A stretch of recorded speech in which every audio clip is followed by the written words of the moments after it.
다 함께 조용한 기도드림으로 영상으로 드리는 새벽 예배를 시작하겠습니다.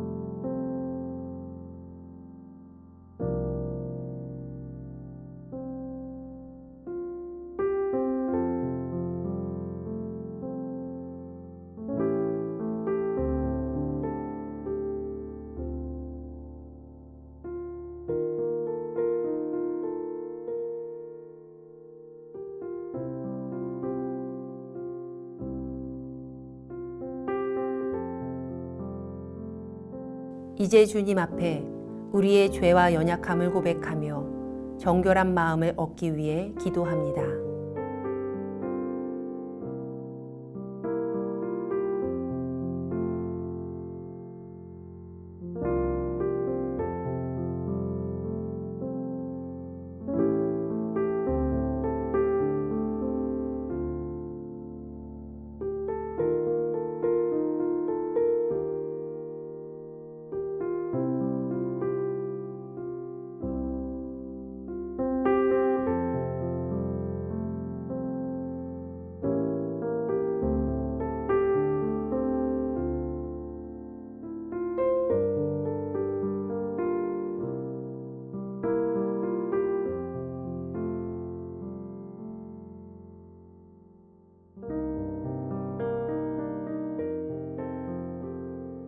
사도신경으로 우리의 신앙을 고백합니다. 전능하사 천지를 만드신 하나님 아버지를 내가 믿사오며 그 외아들 우리 주 예수 그리스도를 믿사오니 이는 성령으로 잉태하사 동정녀 마리아에게 나시고 본디오 빌라도에게 고난을 받으사 십자가에 못 박혀 죽으시고 장사한 지 사흘 만에 죽은 자 가운데서 다시 살아나시며 하늘에 오르사 전능하신 하나님 우편에 앉아 계시다가 저리로서 산 자와 죽은 자를 심판하러 오시리라. 성령을 믿사오며 거룩한 공회와 성도가 서로 교통하는 것과 죄를 사하여 주시는 것과 몸이 다시 사는 것과 영원히 사는 것을 믿사옵나이다. 아멘.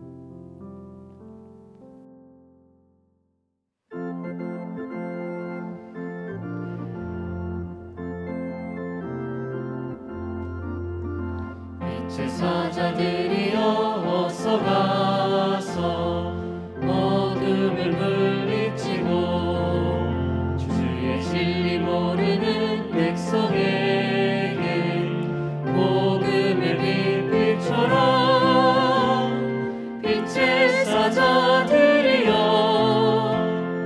복음의 빛빛처럼 죄로 얻은 바 발길빛처럼 빛의 사자들이여 선한 사역 위하여 힘을 내라. 주 함께 하시겠네.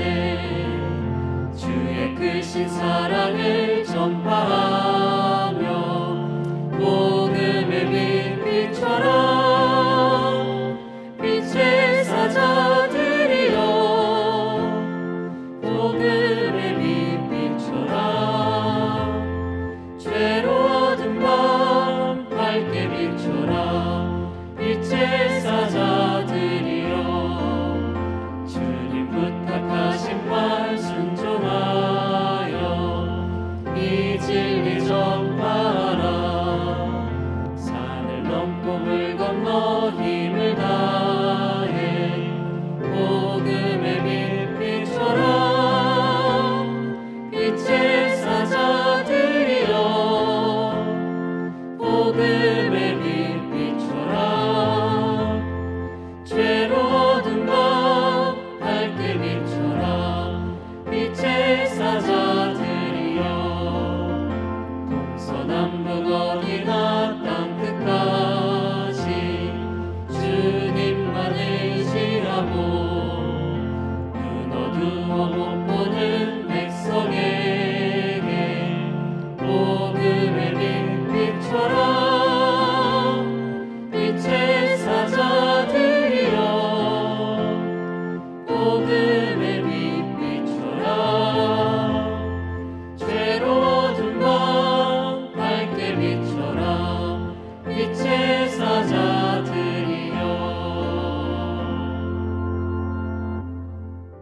우리 교회 중보 기도의 제목을 보며 기도하겠습니다.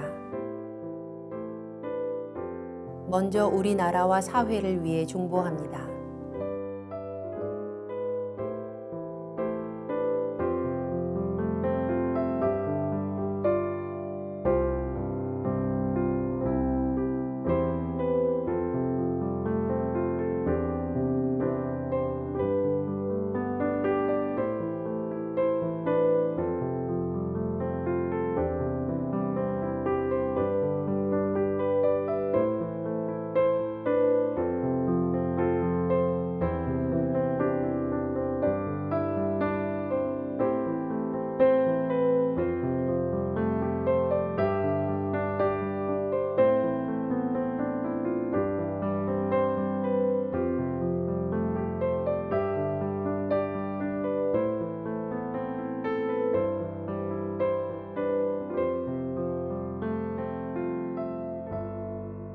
우리 교회와 진행 중인 리모델링을 위해 중보합니다.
선교지를 위해 중보합니다.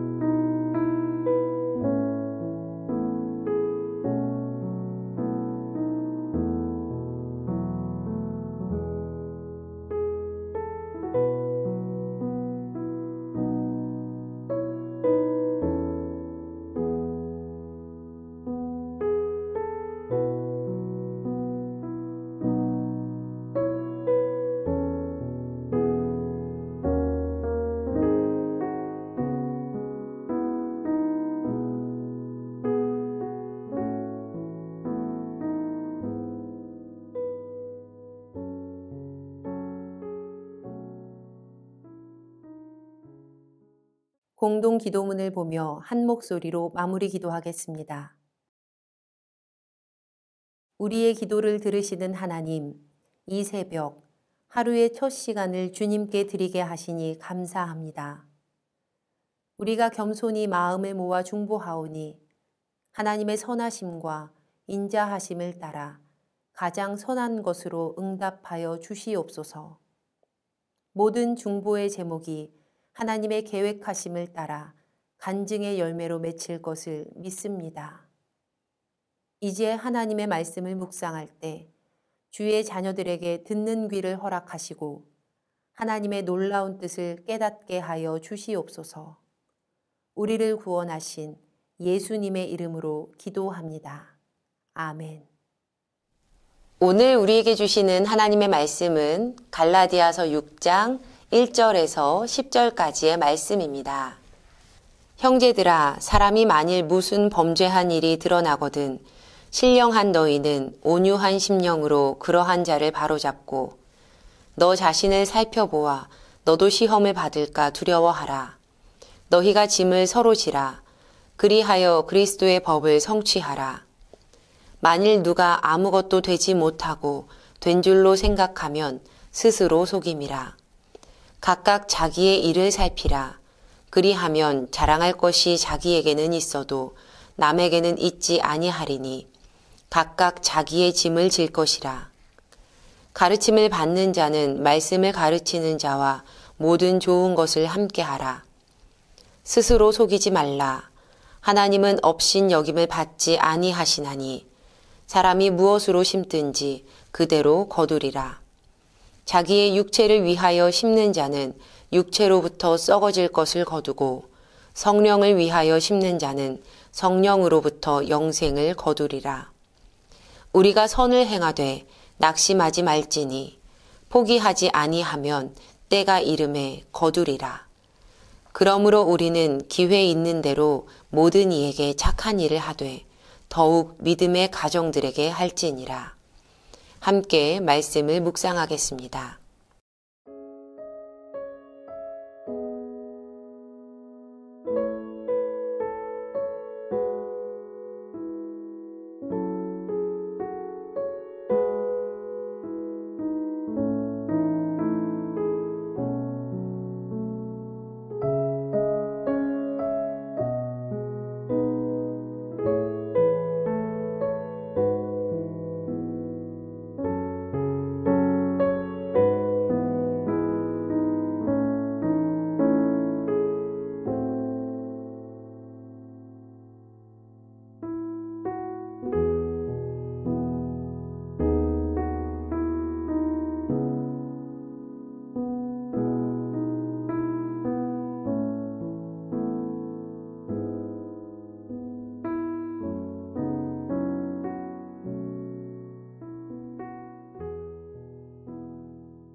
오늘 우리가 묵상하는 갈라디아서 6장 1절에서 10절의 말씀에는 교회 구성원 간의 관계성에 집중한 바울의 권면의 말씀이 기록되어 있습니다. 요약해보면 5개의 권면이 이어지고 있는데요. 다음과 같습니다. 1절은 죄를 범한 형제 자매를 교정하고 스스로도 죄를 조심하라고 권면합니다. 또 2절에서 5절은 서로의 짐을 지고 각자 자기의 짐을 지라고 하죠. 6절은 말씀을 배우는 이들은 가르치는 이와 함께 하라 요청하고 있고 7절에서 8절은 뿌린 대로 거두는 원리에 따라서 성령을 위해서 심으라고 합니다. 마지막 9절에서 10절은 낙심치 말고 선한 일을 하되 더욱 믿음의 가정들에게 하라고 권면하지요.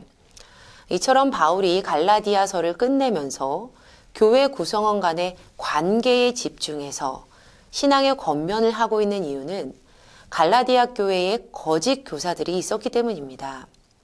갈라디아서가 시작되었을 때 바울이 강한 어조로 다른 복음은 없고 너희를 교란해서 그리스도의 복음을 변하게 한 이상한 이들은 저주를 받는다라고 말했던 것을 기억하실 겁니다. 어느 공동체이던 거짓 가르침이 들어오면 가장 먼저 보이는 현상 중에 하나가 분열입니다. 거짓을 추종하는 이들과 그렇지 않은 이들 사이에 틈이 벌어지기 때문이에요. 이단이 많이 사용하는 방법이죠.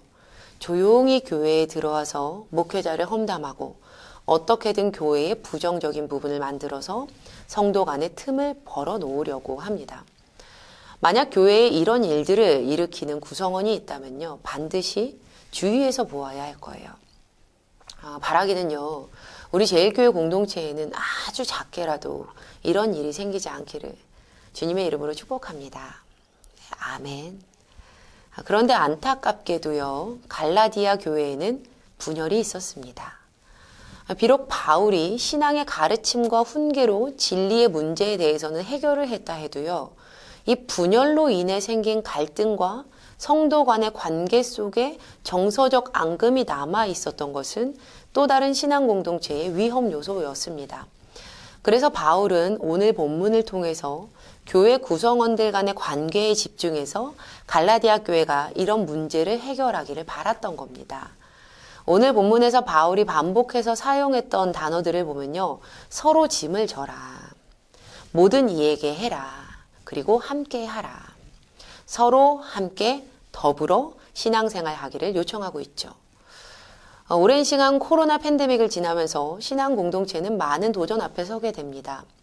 내가 참 믿음을 가진 열매 맺었던 그 알곡의 신앙인인가에 대한 질문에서부터 성도가 함께 모여서 예배해야 하는 공동체성에 대한 고뇌까지. 특별히 이렇게 비대면이 지속되면서 지금 우리는 공동체성에 대한 질문 앞에 서 있습니다. 그런데 바울이 히브리서에서 이렇게 권면을 했습니다. 히브리서 10장 25절. 모이기를 패하는 어떤 사람들의 습관과 같이 하지 말고 오직 권하여 그날이 가까움을 볼수록 더욱 그리하자. 코이노니아, 신앙을 통해 친교를 나누는 공동체, 성도의 교제, 사귐이라는 뜻입니다. 이 코이노니아가 의미하는 것들이 있는데요.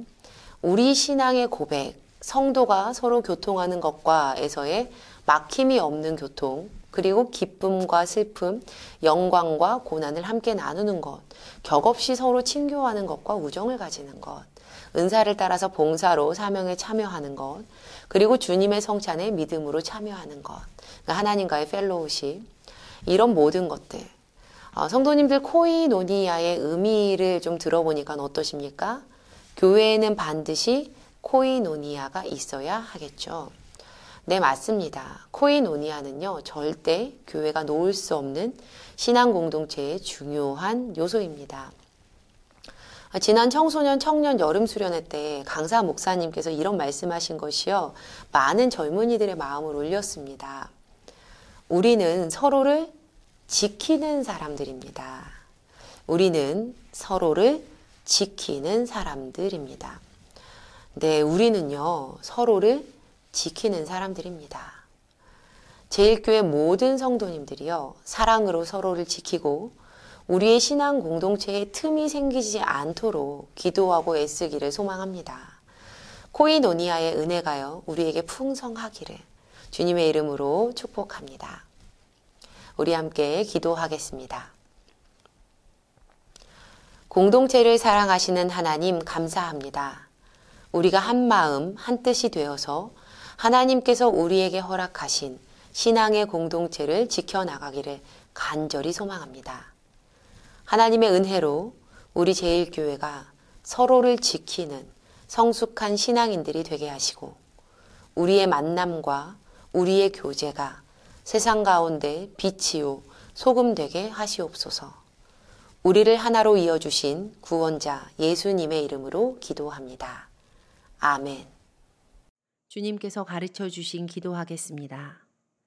하늘에 계신 우리 아버지여, 이름이 거룩히 여김을 받으시오며 나라가 임하시오며 뜻이 하늘에서 이루어진 것 같이 땅에서도 이루어지이다.